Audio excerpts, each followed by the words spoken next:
Olá, a gente está recebendo no estúdio agora Ana Lígia Bender. Um prazer estar aqui conosco. Eu estava morrendo de saudades de estiver. E da melhor forma, né, Ana? Roberto, uma honra. Eu quero agradecer a Diana, a Silvana, a equipe toda do Conselho Regional de Farmácia. É um prazer e uma honra estar aqui conversando sobre um tema tão importante para o nosso trabalho farmacêutico. Que bacana. Então, Ana, obrigado por ter aceitado o nosso convite. Vou passar para ti então, tu tem teu tempo para falar um pouquinho de soft skills e como que a gente pode melhorar a nossa performance aí. Eu separei algumas imagens para ir acompanhando um pouco da minha fala, da nossa conversa, né? E o meu lugar de fala é um lugar de fala de farmacêutica. Eu sou uma farmacêutica, então vou falar de colega para colega, né? Sou mãe, sou filha, sou sobrinha, sou amiga, sou cidadã, porque quando a gente fala de soft skills, a gente fala de integralidade da nossa pessoa, né? Sou professora, né? E como professora farmacêutica, eu nunca imaginei que em algum momento na minha vida eu estaria formando farmacêuticos, né? E de um modo tão importante para uma relevância social tão grande. E essa trajetória toda, pegando um pouquinho, a nossa profissão, ela se discute o tempo todo. Isso é muito, muito importante. Ela se revisita. E um último revisitar, que começou lá em 2015, bem antes, né, o tempo todo, mas em 2015 teve a Conferência Nacional de Educação Farmacêutica, onde houve um debate muito grande na nossa categoria em relação à formação, às diretrizes curriculares nacionais da formação farmacêutica. E houve debates no país inteiro, em muitos locais, em muitos momentos. Isso não aconteceu só aqui no Brasil, foi acontecendo no mundo todo, como aparece aqui no material da FIP. E a nossa categoria levou ao Conselho Nacional de Educação como entendia que esse farmacêutico deveria ser formado. E aí, em 2017, né, são publicadas as diretrizes, e elas trazem uma coisa muito importante, né, que aparece aí bem grande nessa nuvem de palavras do documento das diretrizes, a formação por competências. E aparece grande aqui uma coisa que são atitudes. E aí a gente se depara com a importância de um farmacêutico que saiba, né, um domínio cognitivo, que saiba fazer o domínio psicomotor e o domínio afetivo, que todo esse saber e esse fazer, ele tem uma intencionalidade, um modo como ele é colocado no mundo. E quando um segmento se repensa na profissão, na formação dos novos profissionais, esse segmento refletiu o seu próprio fazer, refletiu a sua relevância social. E isso é extremamente importante. Isso não quer dizer que a gente esteja abandonando as hard skills, toda a nossa métrica, todas as boas práticas, toda a ciência, toda a tecnologia. Não. A gente está com o ganho da tecnologia, com o avanço e o suporte da inteligência artificial, da automação, conseguindo tempo e espaço para significar isso para a sociedade. E como a gente significa isso para a sociedade? Com as soft skills.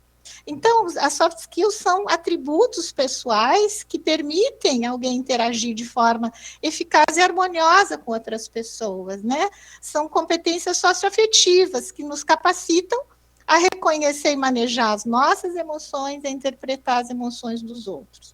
Mas isso não é a psicologia positiva, e a gente teve uma manhã com uma série de colegas falando com muito maior propriedade. A psicologia positiva coloca como forças coisas naturais e outras não tão fortes, competências socioafetivas, mas que a gente pode desenvolver. E nós, como formadores, a gente se depara com isso, né? Com a formação e o desenvolvimento.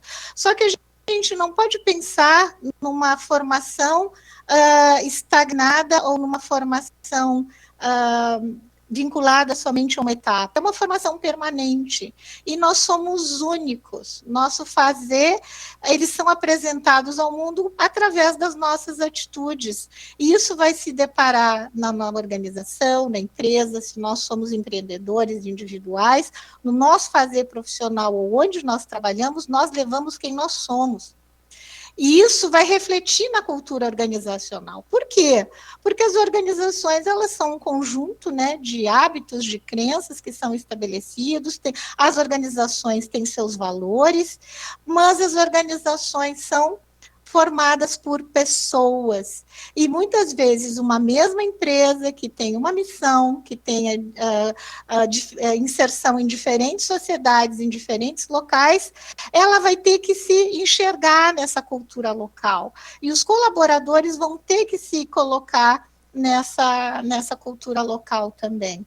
Então, enquanto professora, na minha ação docente, eu procurei me apropriar da questão de formação dos nossos colegas, futuros colegas farmacêuticos, no desenvolvimento das suas competências socioafetivas, não de um modo restrito a uma disciplina, mas sim que no fazer das nossas formações tecnológicas e de serviço, isso fosse visitado, que não fosse vinculado somente a um único ponto. E aí, eu comecei a utilizar uma série de ferramentas, a literatura é muito rica, mas eu gostei muito dessa que eu vou compartilhar muito rapidamente aqui, que é uma fundação vinculada à Universidade de Ohio, que eles trazem 10 soft skills, eles elencam 10 soft skills, e nessas soft skills eles apresentam elas com atributos para que o profissional, ou no nosso caso, o estudante, consiga enxergar exatamente o que é. Quando eu me comunico, eu consigo escutar, eu expresso meus pensamentos, eu entendo o uso correto do e-mail, do telefone celular, e assim por diante, né? Tem a referência abaixo ali, quem quiser se apropriar pode buscar no Google, essa fundação ela é bastante conhecida, e assim como a tomada de decisão, né, de que não decidir é uma decisão, o entusiasmo, o quão entusiasmado nós somos, o quanto nós encorajamos aos outros, o quanto nós somos gratos no nosso processo de trabalho com nossos colegas, o quanto a gente deixa isso claro, a integridade, a honestidade, a questão de admitir nossos erros, e assim por diante, nas nossas atitudes positivas, ter senso de humor, mas ser respeitoso, né, resolver problemas, ser proativo, nossa capacidade de planejamento, a nossa resiliência, o quanto a gente controla e usa os sentimentos, coloca os sentimentos adequadamente nos diferentes processos, não sermos defensivos, a nossa adaptabilidade, o trabalho em equipe, né? Se as pessoas com quem a gente está podem contar com a gente, podem contar comigo, tenho certeza de que vai estar bem, eu sou confiável, a vontade de aprender, o quão eu me interesso em aprender, o quanto eu faço o que se espera e até mais do que se espera.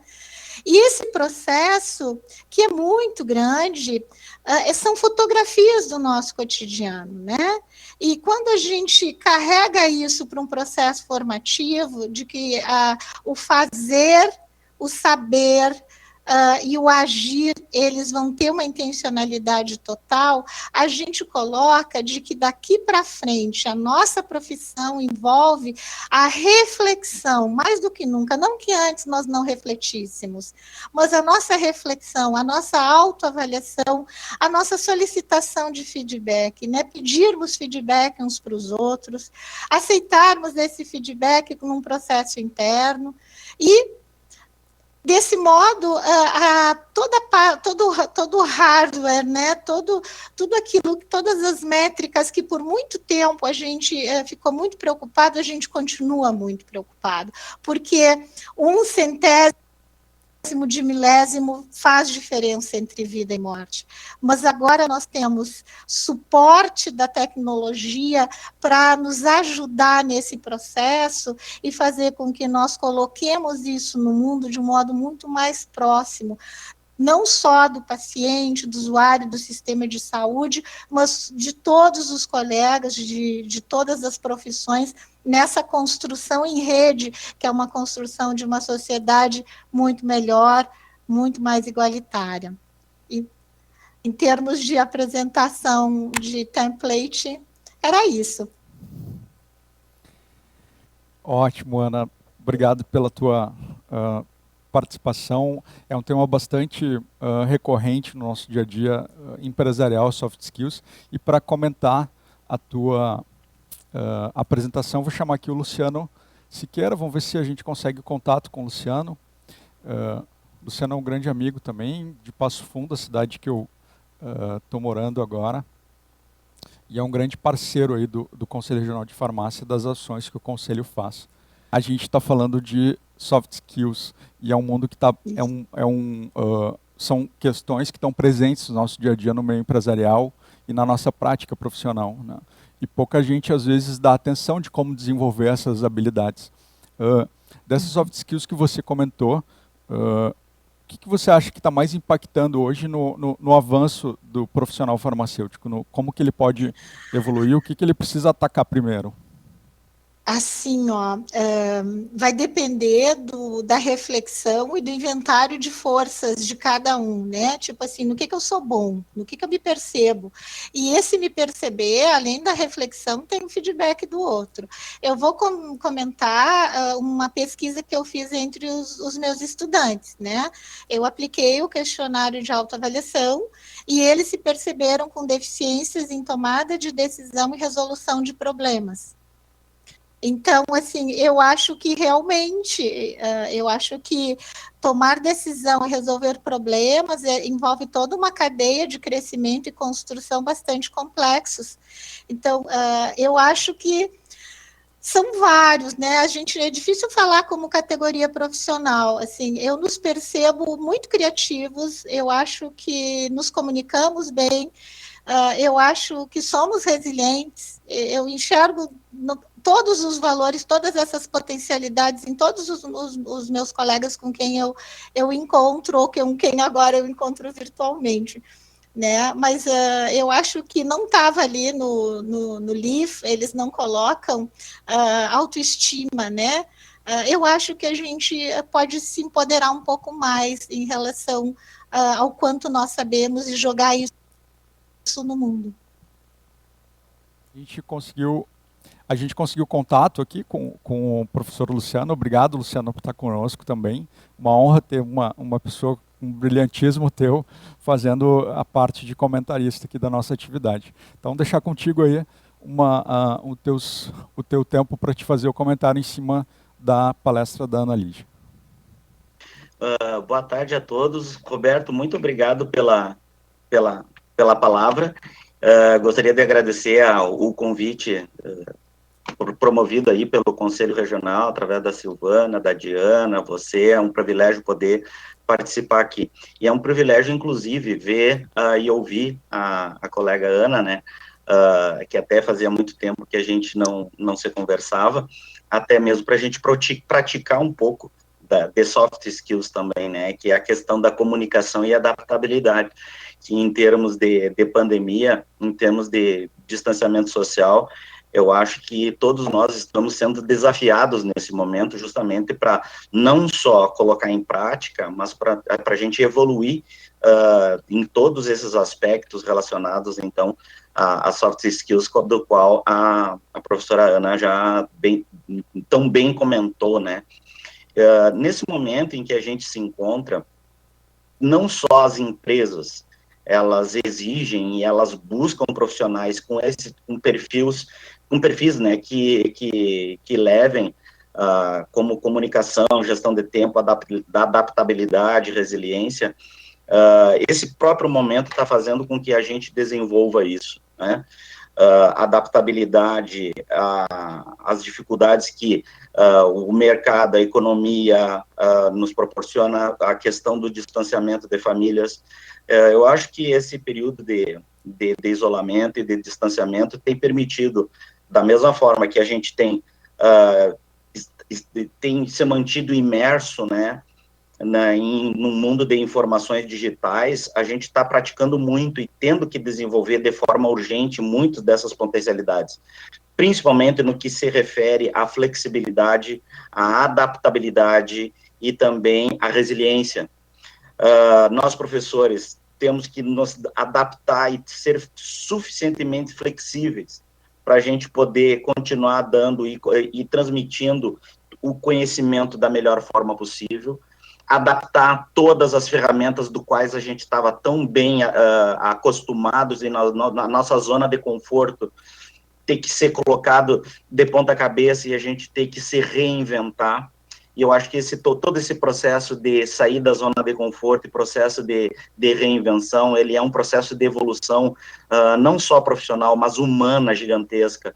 É isso que tem nos feito cada vez mais humanos, mais empáticos. E num período em que a gente passa por uma dezena de crises, né, seja de ordem política, seja de ordem social, seja de ordem econômica, a gente precisa se manter e desenvolver uma outra grande característica das soft skills, que é a questão da atitude positiva, da gente ver e se conservar vendo sempre o copo meio cheio, não tendo uma sensação e um comportamento negativo, tudo isso faz parte de desenvolvimento nesse período.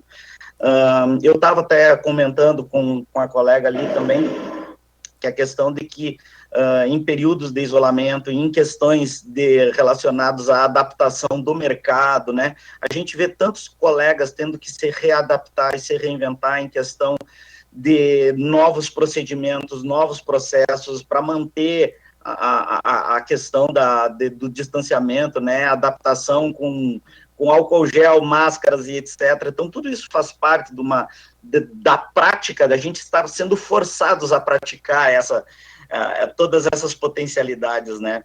Então, eu acredito que a gente vai sair bastante fortalecido nesse aspecto, e eu acredito também que se antes a gente já tinha uma formação básica dos nossos hard skills, né, que é da formação técnica bem consolidada, eu acho que agora, depois desse período onde a gente acaba sendo sacudido, né, eu acho que a gente acaba, não só como profissionais, mas também como pessoas, saindo fortalecido nesse período.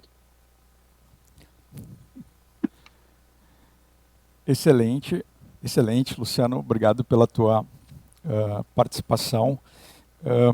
Gente, está bombando aqui os comentários, elogios aí para as fãs e os fãs do Luciano lá de Passo Fundo também estão aqui se manifestando, né? Nessa terra boa que é Passo Fundo, que é a minha nova morada, né, Luciano? Meu conterrâneo agora, né? Isso, meu conterrâneo. Meu vizinho de bairro. Gente, vamos fazer aqui uma interação com o público, eles estão mandando bastante perguntas. Aqui vem uma pergunta, como que eu invisto no que eu sou bom com mais ênfase? Né? E na sequência, como que eu posso ser versátil para me reinventar com tudo que está acontecendo? Passar para vocês, enfim, para a Ana, principalmente. Olha, são questões bastante complexas, né? Tem uma abordagem da psicologia positiva, né, que traz esse inventário de forças. Então, um dos caminhos seria buscar uma interação com um profissional que trabalha com psicologia positiva para fazer o inventário de forças, porque a gente está falando em uma construção multiprofissional, né, de que a gente consiga... Então, esse seria um dos aspectos. Uma visão de cenário, uma projeção de cenário, a questão em primeiro lugar, identificar os pontos fortes dentro da psicologia positiva, né, e ver quais são os pontos que precisam ser um pouco mais iluminados. Né? Isso, a psicologia positiva, ela tem essa abordagem, ou a terapia cognitivo-comportamental também podem ajudar em questões bastante focais nesse sentido de desenvolvimento de potencialidades. Uma visão de cenário, visão de oportunidades, acompanhamento dos canais, o que está aí, tendências, né? Participar de eventos como esse, em que são apontadas tendências, são apontados novos cenários. A saúde, ela é totalmente potencial hoje, em todos os aspectos, né? E nós, como profissionais da saúde, nós temos todas essas potencialidades. Enfim, são questões bastante pessoais, né? É bastante complicado colocar explicitamente, mas fazer um levantamento, um inventário à luz da psicologia positiva, da terapia cognitivo-comportamental, nas próprias potencialidades, nas suas próprias forças, e fazer um inventário, uma projeção de cenário, né? Prospectar e ver onde que a sociedade está precisando e levar essa solução em termos de inovação e empreendedorismo. Tá bem, Ana. Aqui eu tenho mais duas. Só para complementar a fala da Ana e essa questão desse autodescobrir, né? O Sócrates, no Oráculo de Delfos, já dizia assim, conheça-te a ti mesmo e conhecerás a Deus e ao universo. E parafraseando a essa frase de Sócrates, tem outra de Einstein, né? Tolice é buscar resultados diferentes, fazendo a mesma coisa, esperando resultados diferentes. Então, algumas coisas que é bastante importante para a gente desenvolver essas aptidões, primeiro olhar para dentro de si e ver se os resultados que a gente tem como meta profissional, pessoal, eles estão sendo reproduzidos, estão sendo feitos com sucesso, e procurar entender o porquê que aquilo que a gente não conquista, a gente não evolui. Seria porque a gente está insistindo em algo em que a gente precisa desenvolver potencialidades e a gente está delegando ou atribuindo responsabilidades a outro, onde quem tem que ter essa necessidade de autorreconhecimento e mudança tem que partir de nós mesmos. Então, essa questão de ter uma capacidade de suportar críticas e analisar elas para ver se realmente aquilo faz sentido ou não, e, ao mesmo tempo, buscar sempre melhorar naquilo que ainda não está, a gente não obteve os resultados, eu acho que é um início para poder descobrir aquilo que a gente tem de verdadeiras potencialidades.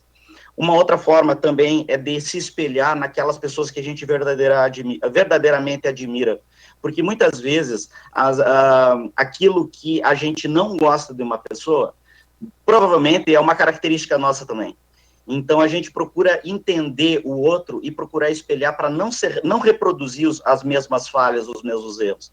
E isso é uma forma da gente desenvolver essas questões relacionadas a potencial que estão dentro de nós e também entender o próprio mercado, entender o que o mercado busca. E aí sim a gente poder se moldar.